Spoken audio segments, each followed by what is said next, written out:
Welcome to the opening week of the 59th Venice Biennale 2022. I am Wilhelm van Rensburg, Head Curator and Senior Arts Specialist at Strauss & Company, and I'm joined by my colleague, Art Specialist Arisha Maharaj. Today we are talking to Joachim Schönfeldt, famous South African artist whose works have appeared on no fewer than 2 occasions at the Venice Biennale. Welcome, Joachim. Thank you very much. Hello, Wilhelm. Hello, Arisha. At Strauss, we are very fortunate to present the work that appeared on the 1993 Venice Biennale. Joachim, tell us about the work that we're looking at.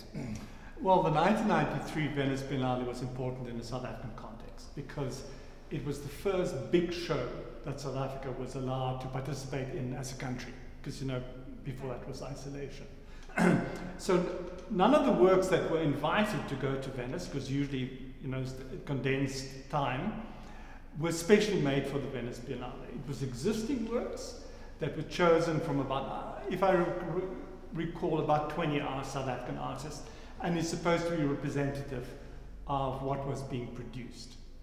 So this is a composite. It's not a work specially made for Venice Biennale, but there were alterations done for the context of Venice, because I knew Venice from before. So obviously there was some kind of dialogue I wanted to get involved in. There were some existing works.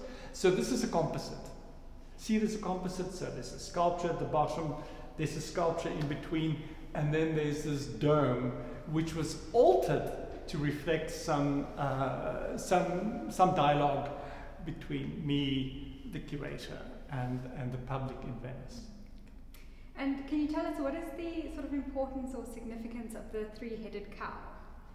Well, there was a certain dialogue with the South African context.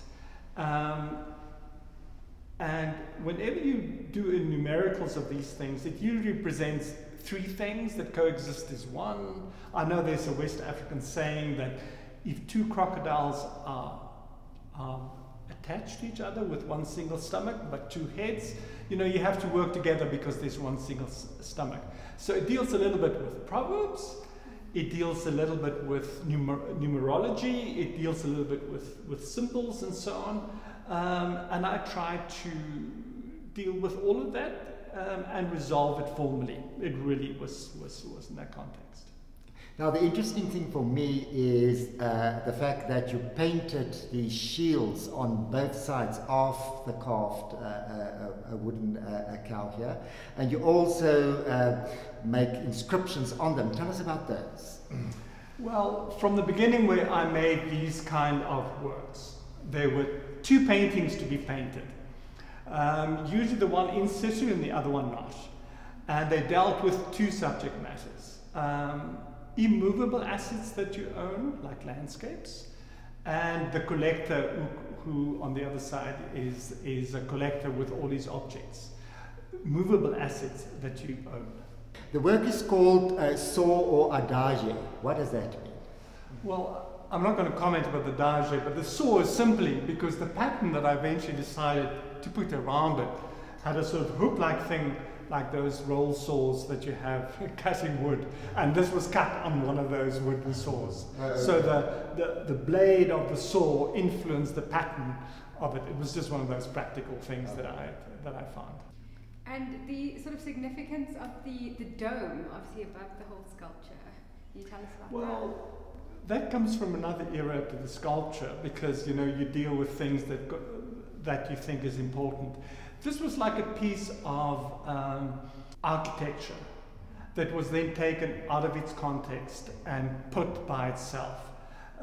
In the background of that was something that I was working with, which is the French word étagère, which just means it's a type of shelving system, a type of curiosity cabinet, where what is interesting about the curiosity cabinet is that the person who puts things in there has a narrative of how things relate, whereas to the viewer, you know, there's no particular thread that links one to the other. So it's sort of disparaging different emotional things that exist in one space and that kind of things. And the dome, I wanted to, in a way, contextualize this in that way, that it was a sort of curiosity cabinet of sorts that precedes the time of isolation, and suddenly we could show, so it's a sort of, it is an étagère, it's a curiosity cabinet of sorts, for what concerned me. The inscription was one of those things that I added. Everything that you see about this work existed pre-Venice. The only thing that was added for Venice, other than the four faces, was the inscription. And in the time that I lived in Venice, I realized that you know, like the bigger questions a country had, they started to have problems with immigrants. You know, and being a fairly insular society, because of surrounded by sea, they suddenly had a lot of immigrants, especially from Africa. And they were mostly sellers of goods. And of course they were accused that it's fake goods, you know, it's supposed to be Gucci, but it's sort of fake Gucci and that kind of stuff. Now whether it's true or not is not. But the Italians gave them a name called Vu comprar, and it means, do you want to buy? And it's a sort of derogatory term in a way, because it's the way that an unsophisticated person will say, would you like to buy? You know, we want to buy, you know, that kind of thing. So I decided to have a little dig at the merchants of Venice by paraphrasing these things. And in Italian, I then said, saluto I vu comprar, which means I say hello to the merchants, to the you want to buys,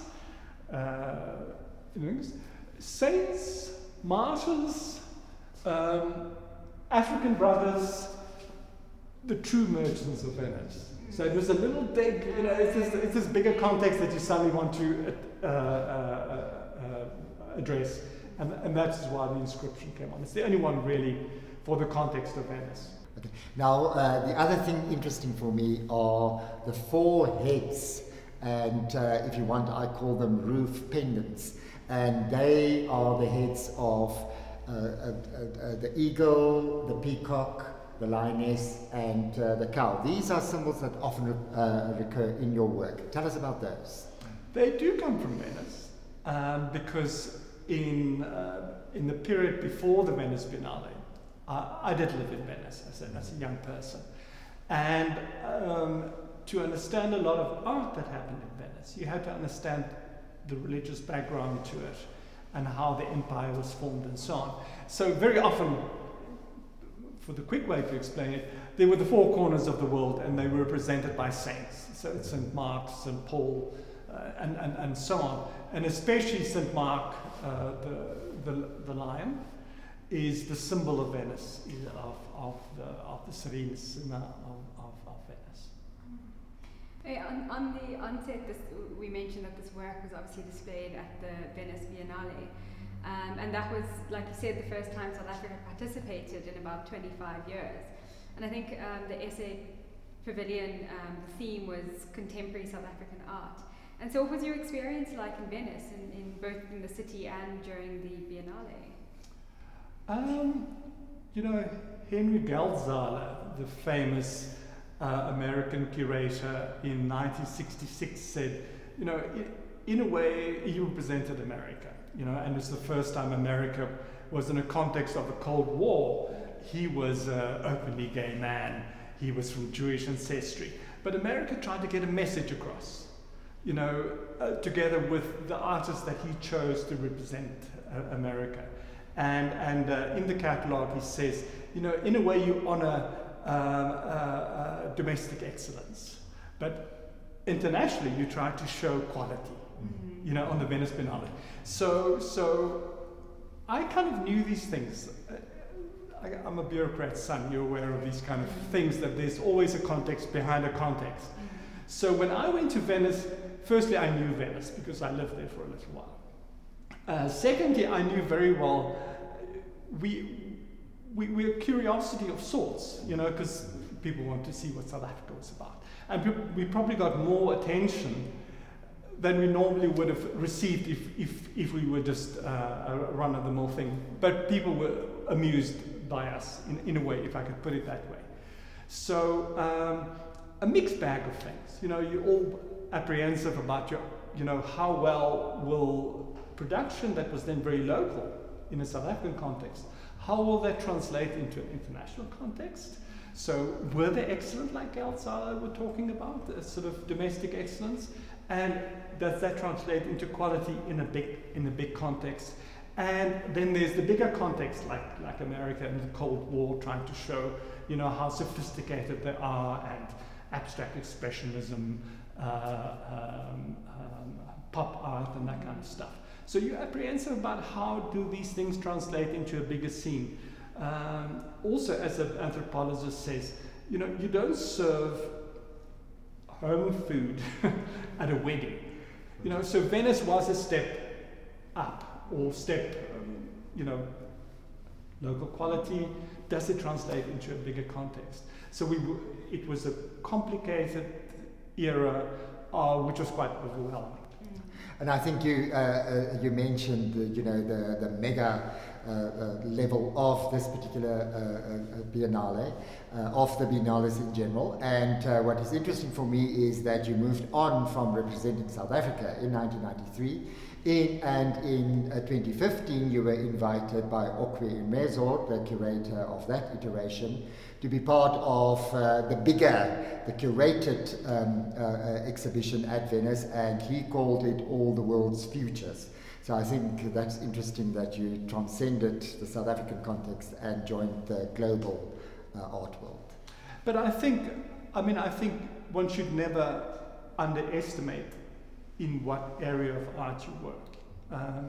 You know, there's the gallery system, which is about a system where there's art being made. There's a middle person, the gallery, and then there's a collector. You know, it's a more money-orientated one, or much more that you can see how it works.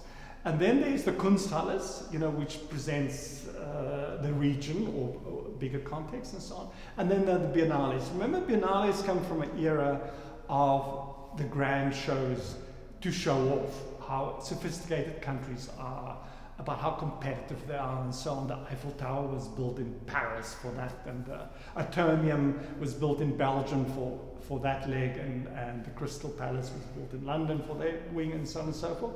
And Venice comes from this era of the grand shows, you know, where countries came to show off.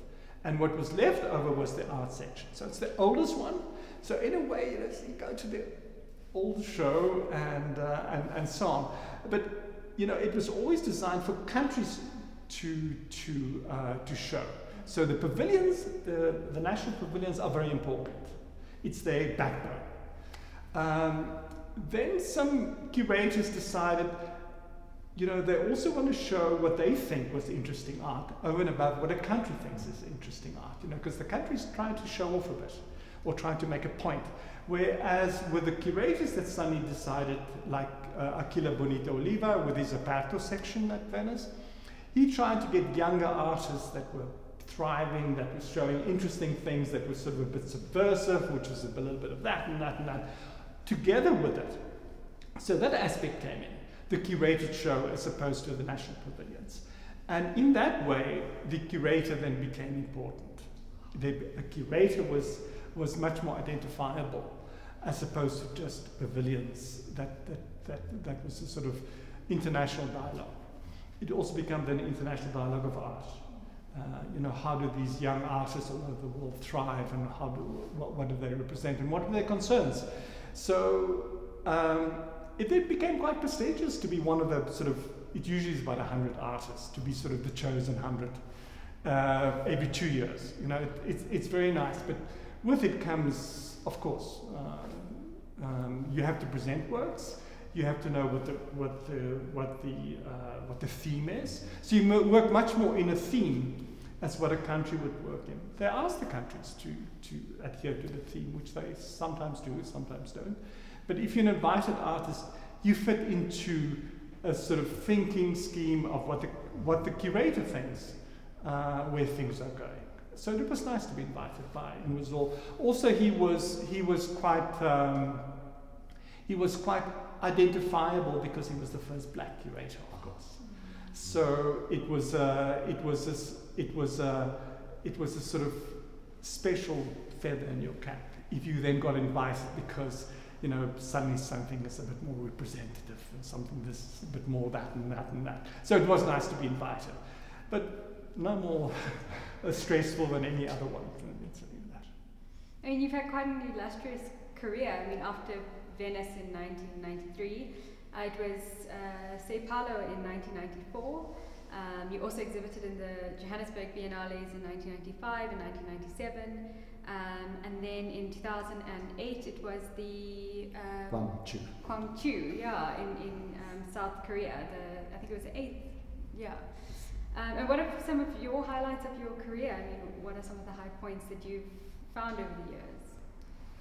I think each one has a certain charm. I mean, what was nice about these biennales is that they represented a kind of grand tour of the world, you know, because you start with Sao Paulo, the second oldest one, and then there's Venice, and then there's Africa, the Johannesburg Biennales, and then there was the oldest Asian Biennale, which is Gwangju. Gwangju was nice because you had to understand their history. You know, like Venice has this history of the grand shows. It's a beautiful city that's supposed to be sinking into the ocean. So go quick before it disappears. You know, the new city under the sea, and so on. Whereas Sao Paulo was in Brazil, we could relate to them. You know, they dance well apparently. You know, always have this very special way of it. Gwangju is a student town. It's got a big university, and one of the first revolutions against the military dictatorships, which sort of seem to have been the problem with that part of the world.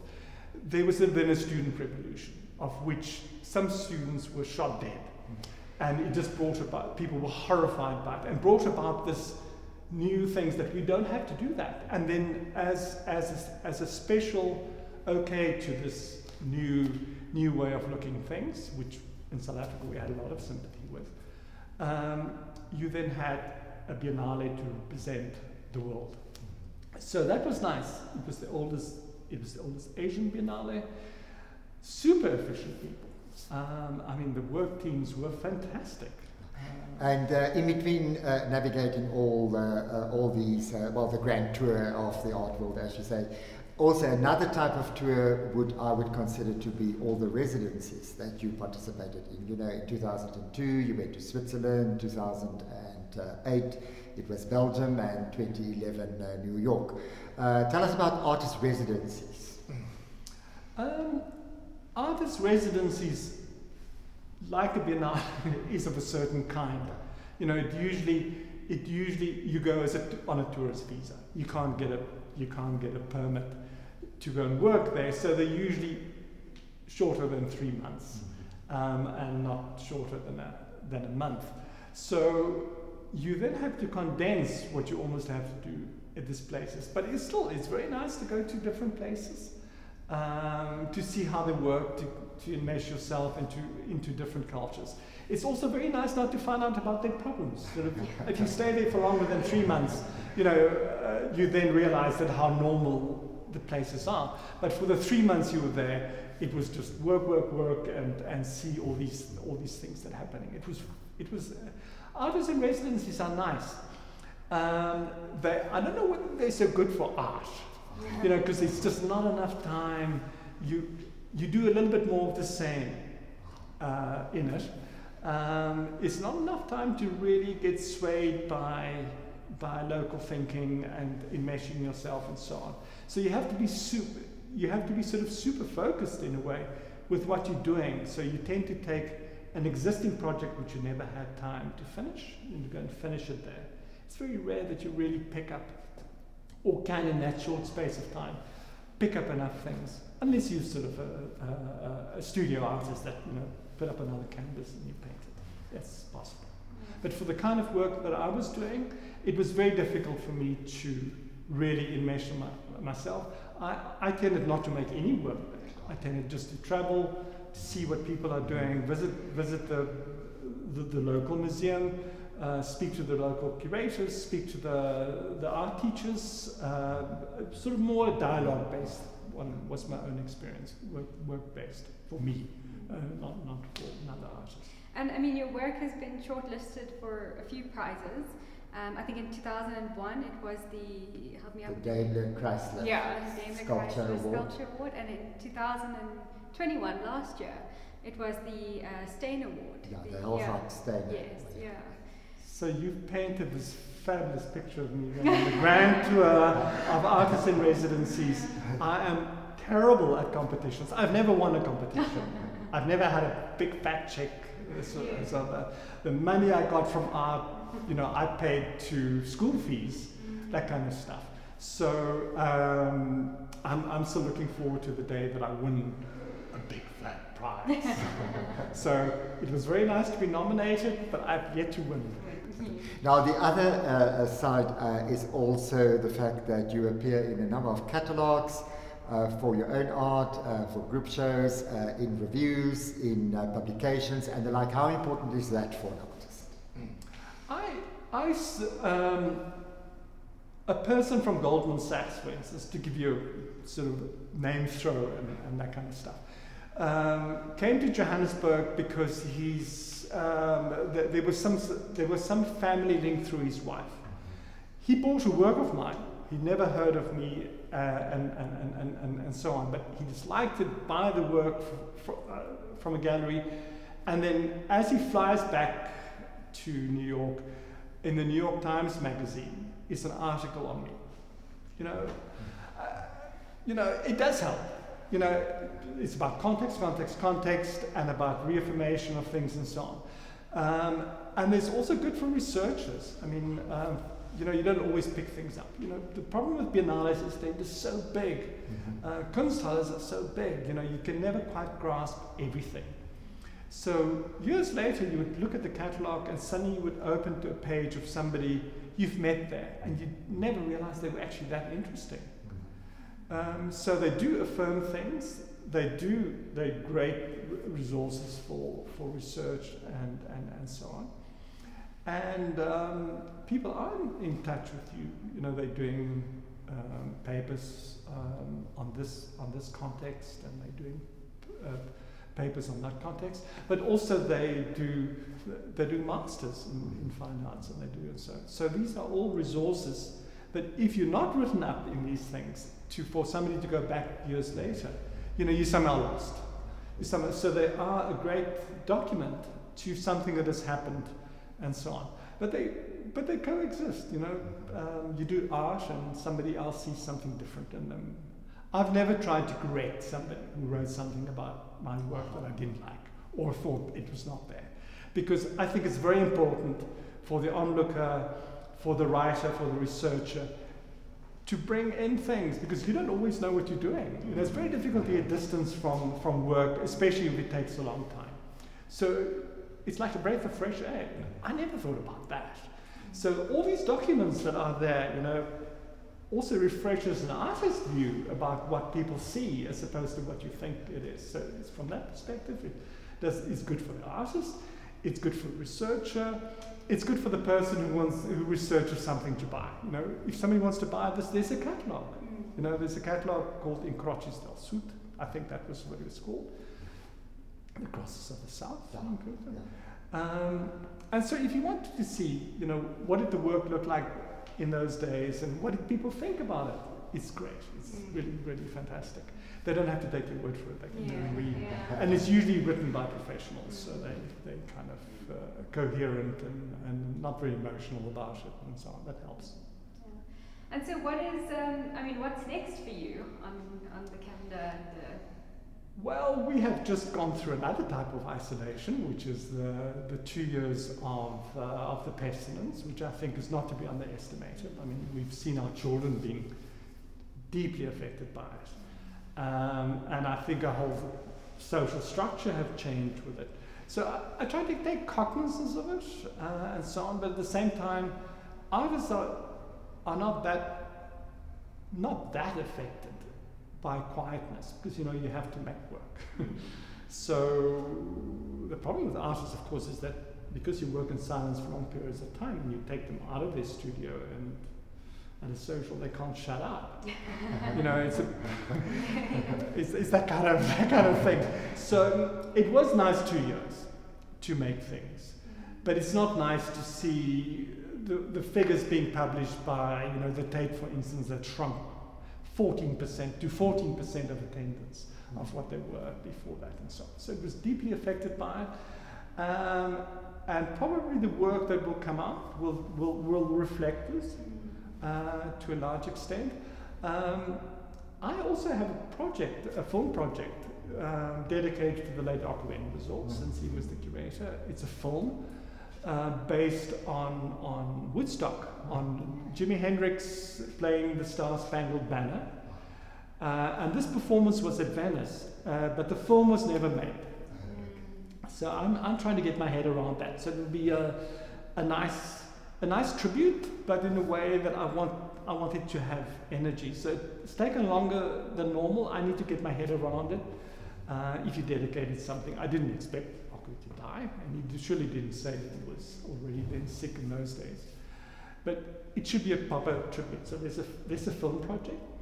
I've also developed something called Disco Ball, which is a show designed for vitrines.